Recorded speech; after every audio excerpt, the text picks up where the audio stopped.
Θα αρχίσω με ένα πολύ θερμό ευχαριστώ στον κύριο Πετρόχυλο. Εγώ σπούδασα αρχαία ιστορία στην Οξφόρδη πριν από καμιά 50 χρόνια. Βρήκα πάρα πολύ ενδιαφέρουσα την ομιλία του και πού καλύτερα να δοθεί μια τέτοια ομιλία παρά σε μια τέτοια αίθουσα. Και τώρα θα μπω στα αγγλικά, διότι η συζήτηση θα είναι με μια Αγγλίδα πολύ αξιόλογη, πολύ σημαντική, Ινδικής καταγωγής. Ινδικής καταγωγής μέσω Κένιας, μάλιστα.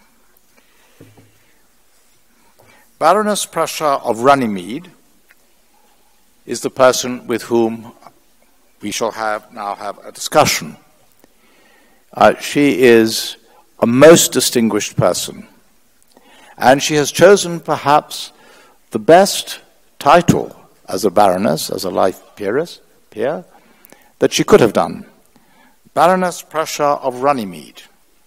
Now, not all Greeks will know where Runnymede is or what Runnymede was, but certainly every English schoolboy knows that Runnymede was the meadow near the Thames where King John, the bad King John, as we were taught at school, was forced by his barons to accept Magna Carta, or Charter, Magna Carta, which of course is meant to be, and to some extent is, the foundation of liberties of the citizen as they have developed since then in Britain, in England first, in Britain, and in the countries which follow the British tradition. So that title already tells us something about Baroness Prashar. She is of Indian origin. She was born in Kenya. She came to Britain, or she went to Britain at the age of 15. And she is not only a crossbencher peer in the House of Lords, but she has been the deputy, and is the deputy chairman of the British Council, a body which is greatly admired in Greece and does extremely good work here. She has in addition been inaugural chairman of the Judicial Appointments Commission, first Civil Service Commissioner, chairman of the Parole Board, chief executive of the National Council for Voluntary Organizations, and an non-executive director of Channel 4 and ITV. She is a crossbench peer, I repeat. How could you have a more distinguished career in a country from which she does not derive originally and from which she was not born? It tells us something about Britain. It tells us something that we need to admire. Now you will already be saying, you're speaking as if you're a Briton. Yes, I am. But my story is slightly different, and that's why the conversation will be interesting. I was born in Britain, but of non-British parentage. And I grew up at a different period than Baroness Prashar. But we have that in common, that we lived in a country and worked in a country which has remarkable institutions, extremely strong institutions, but from which we did not originally come. Baroness Prashar, would you like to join me here? You take whichever microphone you would wish. I will take the other one. Would you like to go?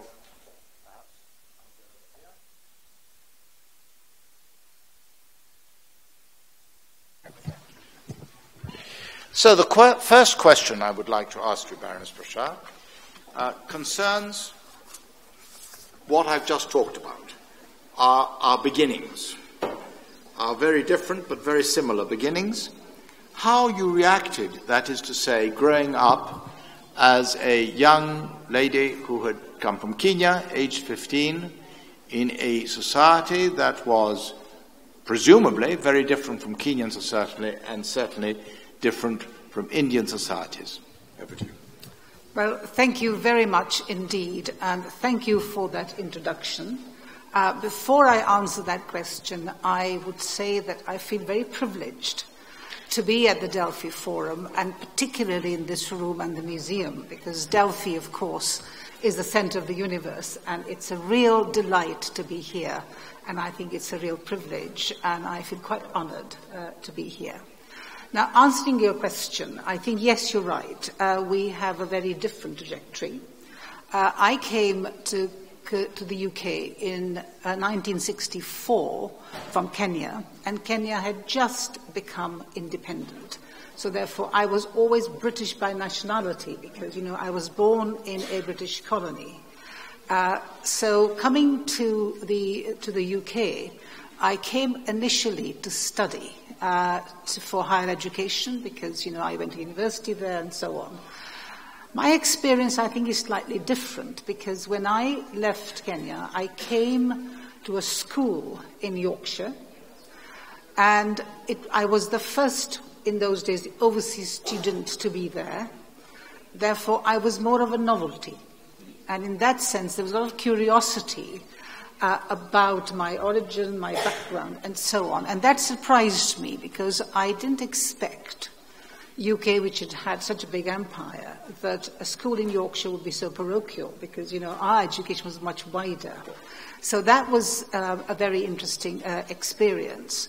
And from a very early stage, both in Yorkshire and University of Leeds, where I studied, I began to see the early impact of migration because at that time, a lot of people post the independence of India and Pakistan were actually coming, and I began to see firsthand the sorts of issues that migrants faced, and therefore the rest of my career I've actually been involved in working on all those issues, not directly, in terms of promoting diversity, equality of opportunity, and my interest in intercultural relations.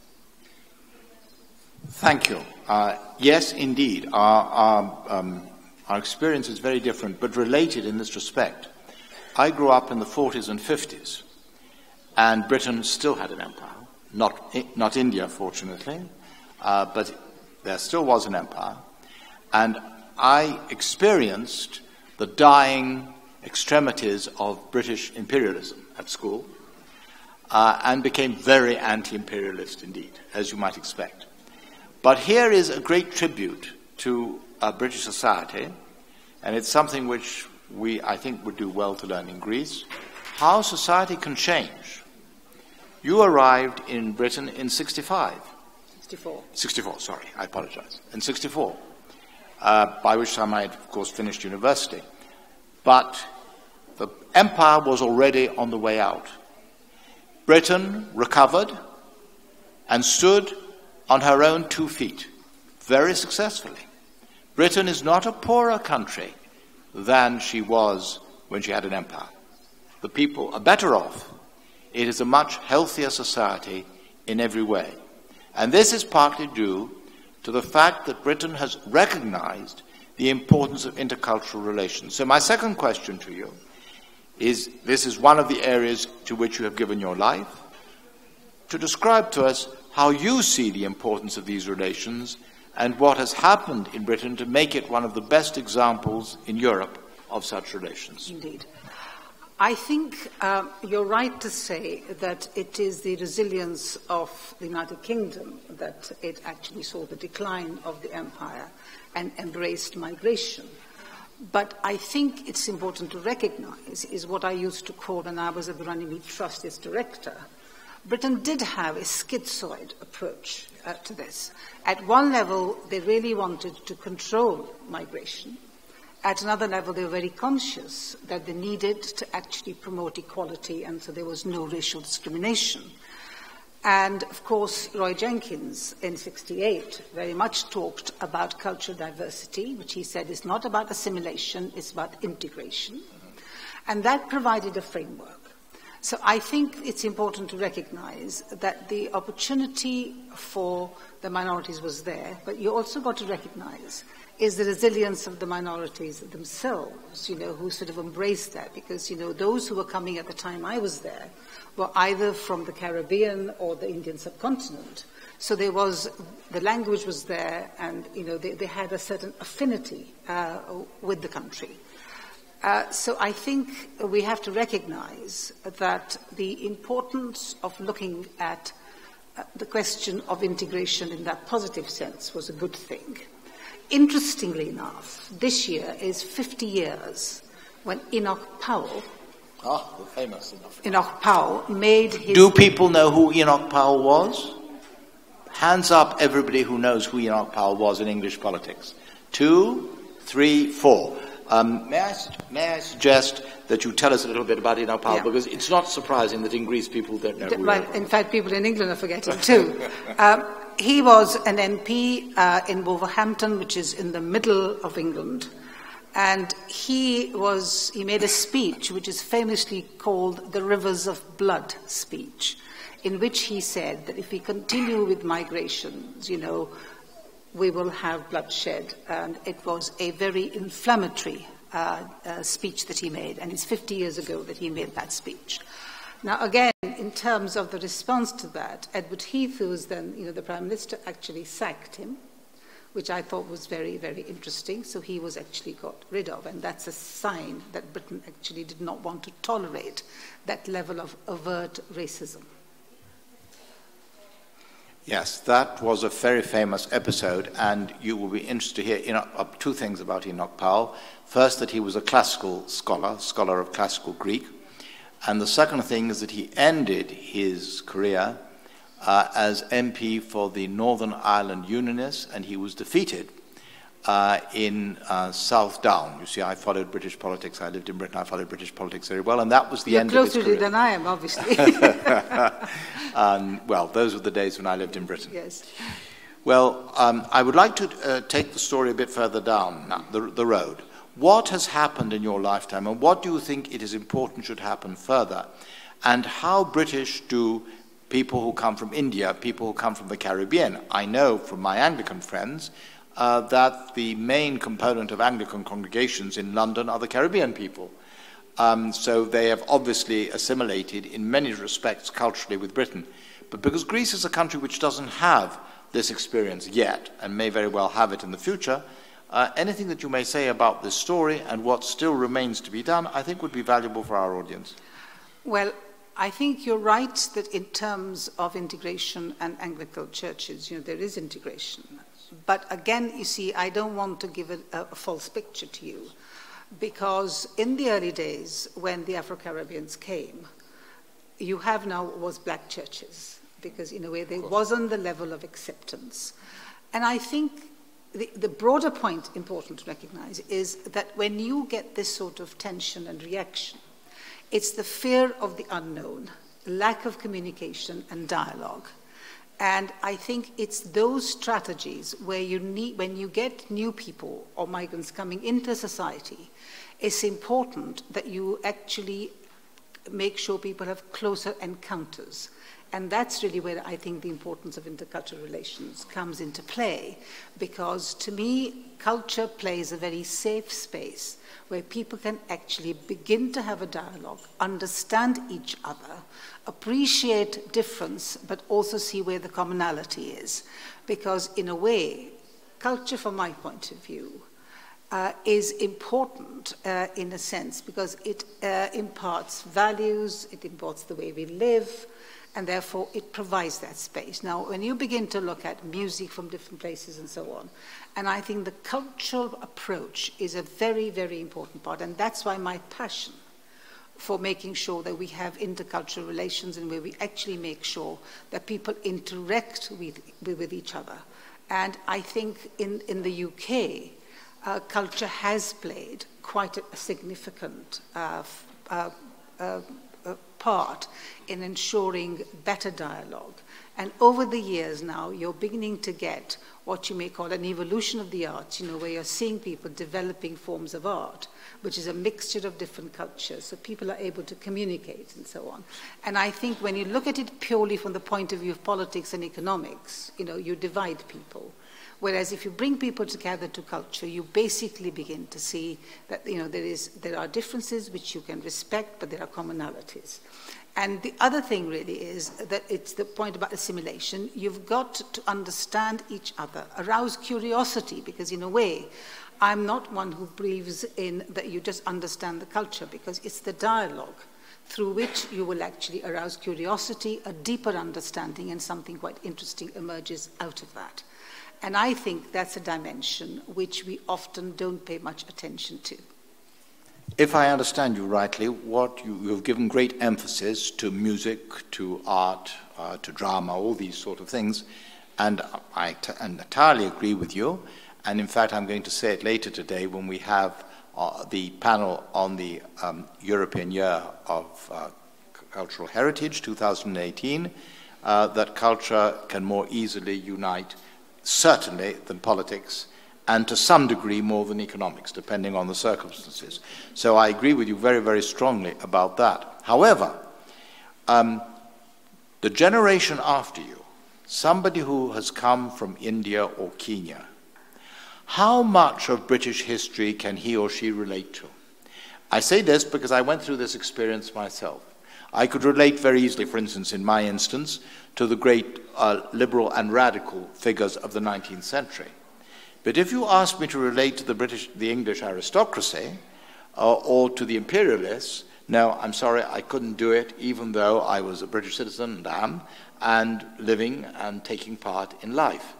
Now, that is a particular experience of mine, obviously a very extreme experience because I grew up when the empire was still there and reacted very strongly against it, so that's not a problem for the present generation. But all the same, I wonder whether the experience of a child, a young person, growing up in Britain today, if they come from, well, how should we put it? Certainly a British, but a intercultural background, how they would see things in comparison with a Yorkshire boy or girl. Well, I think if you have a very varied experience in terms of the way you look at history, it gives you a much broader perspective. And I think it's important how history is taught. And it's one of the things that we worked very hard to ensure that people were given different perspectives, because, you know, if you're looking at it in a narrow context, you know, it just doesn't work. And if I may give my personal experience, I mean, when I came from Kenya, of course, I had been looking at the history like Scramble for Africa, you know, the colonial history. But when I came to school in Yorkshire, I did English history and art, and I became very interested in the Western art. You know, I did English literature, a very good English teacher, so, you know, American literature, the Renaissance, the whole lot. And I think, therefore, you can also begin to see, you know, in terms of where the links are. And as I've been here for a couple of days, you know, and I've just been reminded, you know, when you look at Apollo and his history, it's not very different to his life history in terms of what happened to Lord Shiva in India. And I just think that we do not make these connections. And I think it's very important that when we're looking at drama and poetry, you can actually indirectly teach people history through the arts and culture too. Where Lord Shiva is concerned, let me say that I think he's more like Dionysus than like Apollo. Apollo is more like Vishnu. But anyhow, that's a personal view. We can discuss it in private. We can discuss it in private another time. Absolutely. So now let's come to the present year.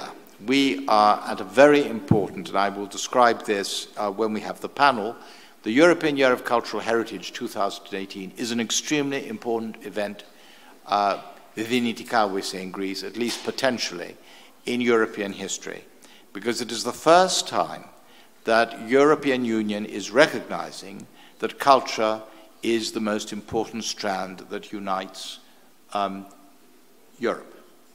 I advisedly say Europe and not the European Union, because as we all know, though I suspect you were a Remainer. I am a Remainer. And so am I, though I wasn't allowed to vote, but that's another story. But the point is that we do not think, none of us, neither those who are British citizens, nor those who are from other European citizenships, that Britain leaving the European Union means Britain leaving the European cultural tradition. That is a very powerful tradition, and I won't go so far as to say that it starts from this room.